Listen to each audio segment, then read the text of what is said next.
Ladies and gentlemen, buckle up, because today on Boss Economics World, we're diving headfirst into the latest economic dumpster fire that's got everyone from steelworkers to Wall Street suits losing their minds. I'm your host, the guy who's not afraid to call a spade, or in this case, a tariff a total train wreck. And boy, oh boy, do we have a doozy for you today. Our pal, former, and apparently forever, President Donald Trump, has decided to crank up the trade war volume to 11, announcing on May 30, 2025, that he's jacking up tariffs on imported steel and aluminum from 25% to a jaw-dropping 50%. Yep, you heard that right, 50%. Because apparently, the first trade war wasn't chaotic enough, and hey, why not double down on a strategy that's already cost American consumers and businesses billions? Now, before we get into the nitty-gritty, let me set the stage for you fine folks at home, whether you're a regular Joe worried about the price of your next car or a finance pro trying to make sense of this madness.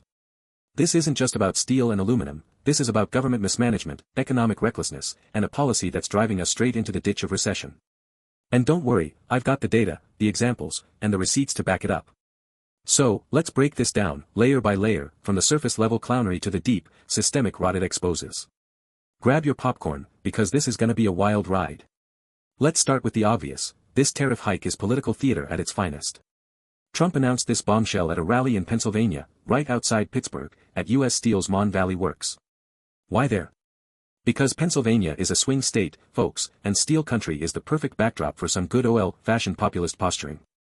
He's talking up a $14.9 billion deal between Nippon Steel and U.S. Steel, claiming it'll save jobs and secure the steel industry. Sounds great, right? Who doesn't want to save American jobs? But here's the kicker. Tariffs don't magically bring back the glory days of the Rust Belt. They just make everything more expensive and piss off our allies. And speaking of allies, Canada's Chamber of Commerce wasted no time calling this move antithetical to North American economic security. Australia's Trade Minister Don Farrell went even further, labeling it unjustified and an act of economic self-harm. Ouch. When your closest friends are calling you out like that, maybe, just maybe, it's time to rethink your strategy. But no, not our guy Trump. He's doubling down, posting on social media that these tariffs will hit aluminum too, effective May 28, 2025. Because why stop at steel when you can alienate even more industries? Now, let's dig a little deeper into the economic mechanics of this mess. On the surface, tariffs sound like a win for American steelmakers. Take Cleveland-Cliffs Incorporated, for example, their stock surged 26% after the announcement. Investors are betting that higher tariffs will protect domestic producers from foreign competition, boosting profits. But here's the dirty little secret, those profits come at the expense of everyone else. The US is the world's largest steel importer, outside the EU, bringing in 26.2 million tons in 2024, according to the Department of Commerce. When you slap a 50% tariff on that, you're not just protecting American steel, you're jacking up prices for every industry that relies on steel, from carmakers to construction firms to appliance manufacturers. And let's not forget the consumer, you know, the regular folks who end up footing the bill. Higher steel prices mean higher costs for everything from cars to washing machines to beer cans. Remember the first round of Trump tariffs in 2018? A study by the Federal Reserve Bank of New York found that those tariffs cost American consumers and businesses $40 billion a year in higher prices. Now, with tariffs doubled, we're looking at an even bigger hit. The Peterson Institute for International Economics estimates that a 50% tariff on steel and aluminum could increase consumer costs by an additional $25 billion annually, based on 2024 import values of $147.3 billion for these metals and related products. That's money straight out of your pocket, folks, all to prop up a politically connected industry. But wait, there's more. This isn't just about higher prices at home, it's about the global economic fallout. Trump's tariff hike comes hot on the heels of his accusation that China violated an agreement to roll back tariffs on critical minerals.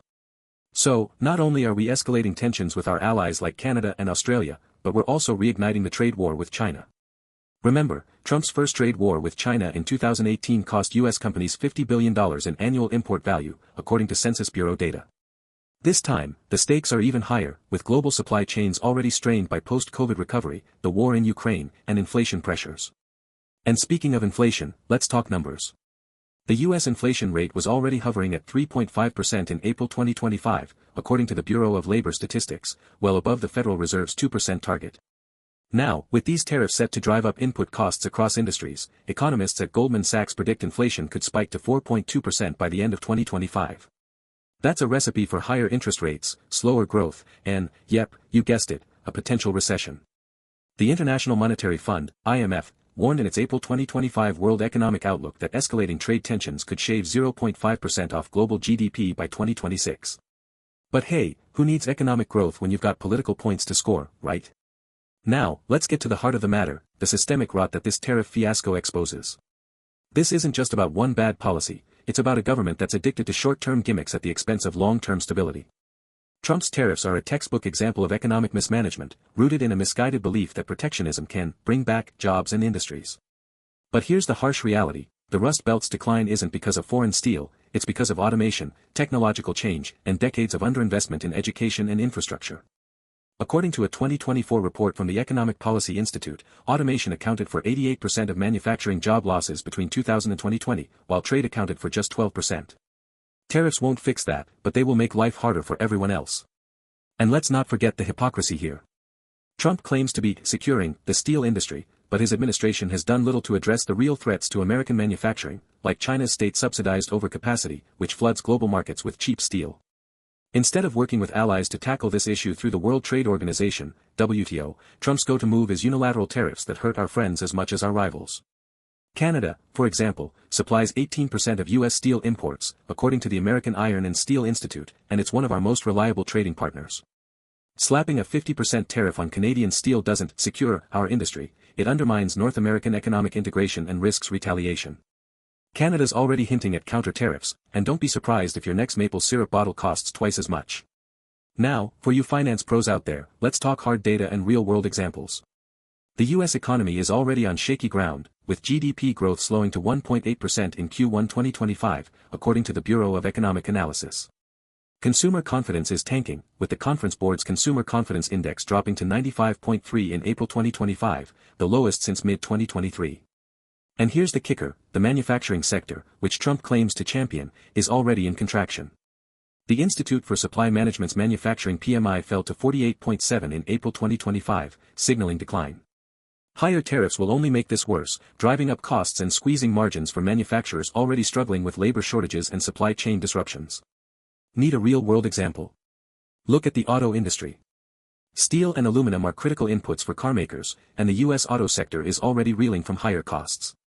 Ford Motor Company reported in its Q1 2025 earnings call that rising steel prices had already cut its profit margins by 1.5%. With tariffs doubling, analysts at Morgan Stanley predict Ford and GM could see profit declines of up to 10% in 2025. And who pays for that? You guessed it, consumers, who'll see car prices rise by an estimated $1,800 per vehicle, according to the Center for Automotive Research.